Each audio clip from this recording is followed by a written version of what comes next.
Continue with chapter Bills of Exchange. In this video, we are going to discuss another topic, that is discounting of a bill. Discounting of a bill का मतलब होता है कि जब dryer है ड्रॉय को goods बेचता है तो एक क्रेडिट पीरियड डिसाइड हो जाता है, बट कई बार जो सेलर है ड्रॉयर है उसको टाइम से पहले पैसे की ज़रूरत पड़ जाती है, तो वो बिल लेकर बैंक के पास जाता है। बैंक उसको डिस्काउंट करके बिल की पेमेंट कर देता है, मतलब थोड़े पैसे डिडक्ट करके बाकी सारी पेमेंट उसको कर देता है। उसको बोलते हैं डिस्काउंटिंग ऑफ बिल। इस क्वेश्चन में जो सेलर होगा, जो ड्रॉयर होगा, वो बिल अपने पास संभाल के नहीं रखता मैच्योरिटी के टाइम तक, वो उससे पहले ही पैसे जाके बैंक से विड्रॉ करवा लेता है। अब इसको न्यूमेरिकली कैसे करेंगे? So let us start with question number 8।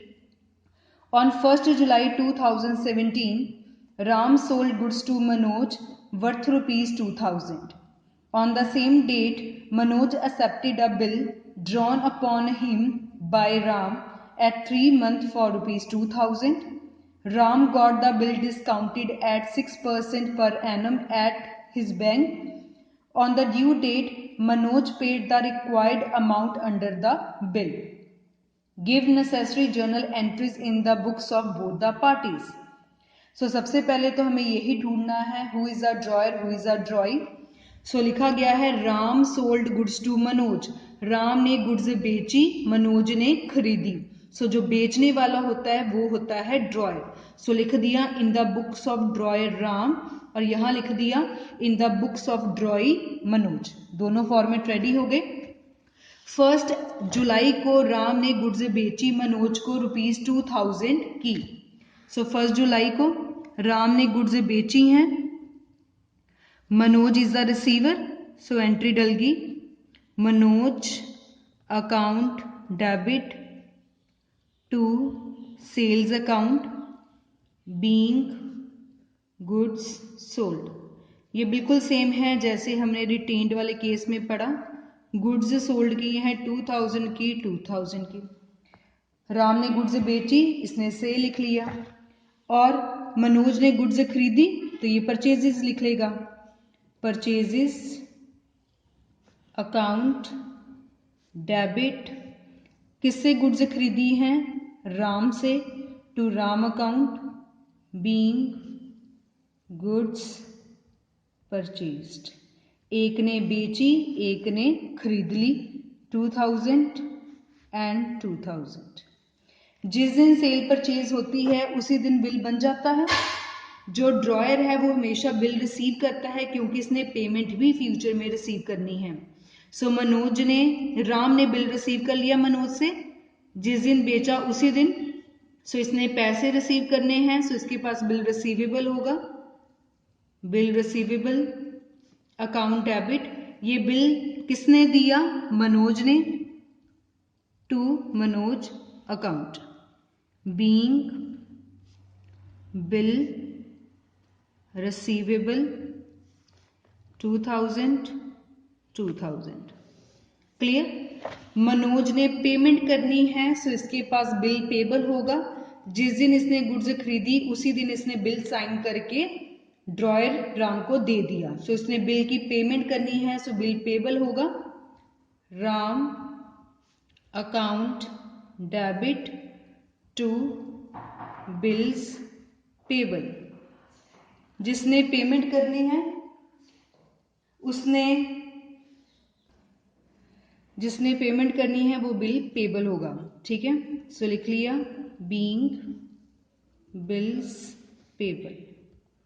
यहाँ तक क्वेश्चन में कोई चेंज नहीं आई, जैसे हमने केस 1 में स्टडी किया सेम हमने केस 2 में भी स्टडी कर लिया कि ड्रॉयर ने गुड्स बेची, ड्रॉई ने खरीदी, फिर इसने बिल रिसीव किया बिकॉज इसने फ्यूचर में पेमेंट रिसीव करनी है, ड्रॉई ने बिल्स पेबल किया क्योंकि इसने फ्यूचर में पेमेंट करनी है। अब क्वेश्चन में लिखा गया था Ram got the bill discounted eight 6% per annum at his bank. Ram को जो बिल दिया गया था वो उसकी मैच्योरिटी 3 महीने बाद होनी थी, बट राम उसी दिन बिल लेकर बैंक के पास चले गया और जो है उसने पैसे विड्रॉ करवा लिए। अब इसकी कैलकुलेशन कैसे होगी? 2000 का बिल था, बैंक ने पैसे तो दिए बट थोड़े से डिडक्ट करके दे दिए 6% के अकॉर्डिंगली।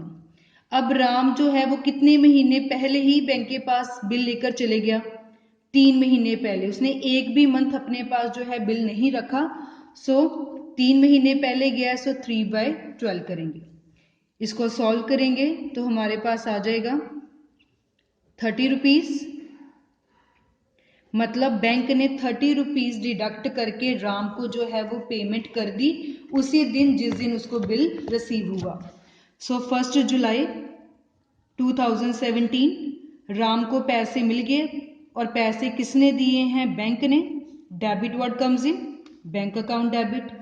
बैंक ने थोड़े पैसे डिडक्ट कर लिए जिसकी वजह से राम को लॉस हो गया। नॉमिनल का रूल लगा, debit all the expenses and losses, और जो उसका लॉस हुआ उसको हम लिखते हैं discounting charges. Account debit to bill receivable. Bill bank को दे दिया, उसके बदले में बैंक आपको थोड़े पैसे देगा, थोड़े डिडक्ट कर लेगा। Being bill discounted. बिल जो था वो 2000 का था, बैंक ने 30 रुपीज डिडक्ट कर लिए तो कितने पैसे पे कर दिए राम को? 1970 रुपीज। क्लियर। अब ये जो डिस्काउंटिंग वाला केस है इसके साथ ड्रॉयर को कोई इफेक्ट नहीं पड़ता क्योंकि ड्रॉयर ने कहा था कि वो 3 महीने बाद आएगा और पेमेंट कर देगा। ये बिजनेसमैन सेलर ड्रॉयर की अपनी मर्जी है कि वो पैसा कैसे करवाता है, वेट करता है या पहले ही जाके विड्रॉ करवा लेता है, बट ड्रॉयर को इसका कोई इफेक्ट नहीं पड़ेगा। 3 महीने बाद 1 जुलाई, अगर 3 मंथ काउंट करें, जुलाई अगस्त सितंबर, सो 1 अक्टूबर आ गई। 1 अक्टूबर को पैसे मिलने थे, 3 डेज ऑफ ग्रेस 4 अक्टूबर, सो 4 अक्टूबर आ गई। जो हमारा ड्रॉई था मनोज, उसने पैसे पे कर दिए। अब जो मनोज है वो किसको पैसे पे करेगा? लास्ट में बिल किसके पास है? बैंक के पास है, क्योंकि राम को तो उसके पैसे मिल गए। अब पैसे किसको मिलेंगे? बैंक को। सो एंट्री आ जाएगी bills payable account debit to bank account, क्योंकि इसने पैसे पे किए हैं और इसने पूरे पैसे देने हैं 2000 बीइंग अमाउंट पेड। क्लियर। जो डिस्काउंटिंग है वो बैंक को फायदा हुआ, बैंक ने सिर्फ 1970 दिए और जो बाद में खुद रिसीव किए तो पूरे 2000 कर लिए। Clear. So in nutshell, sale हुई, परचेज हुई, बिल रिसीव हुआ, बिल पे हुआ।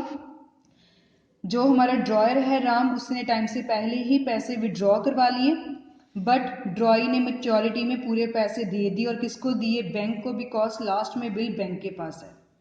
So this was about question number 8 of chapter Bill of Exchange related to discounting of a bill.